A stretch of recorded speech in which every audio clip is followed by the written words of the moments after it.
अब बनी इसराइल का सबसे ताकतवर कबीला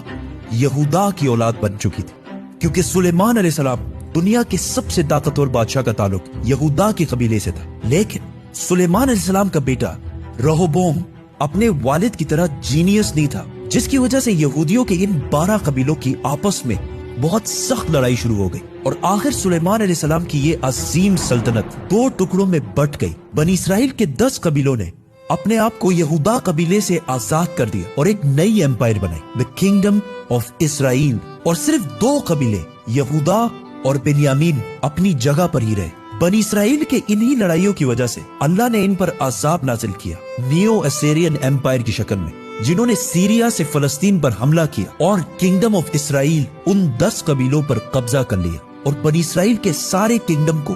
बिल्कुल तबाह कर दिया,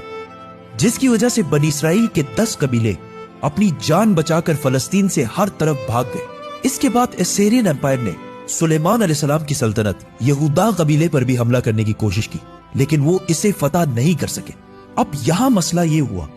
कि बनी इसराइल के 10 कबीले फलस्तीन छोड़कर भाग गए और उनमें से बहुत सारे यूफ्रेटिस दरियाए फुरात के ईस्ट में आबाद हुए और आहिस्ता आहिस्ता इनका रिलीजन और कल्चर बिल्कुल बदल गया और दुनिया में बनी इसराइल के पुराने रिलीजन पर सिर्फ 2 ही कबीले बाकी रहे।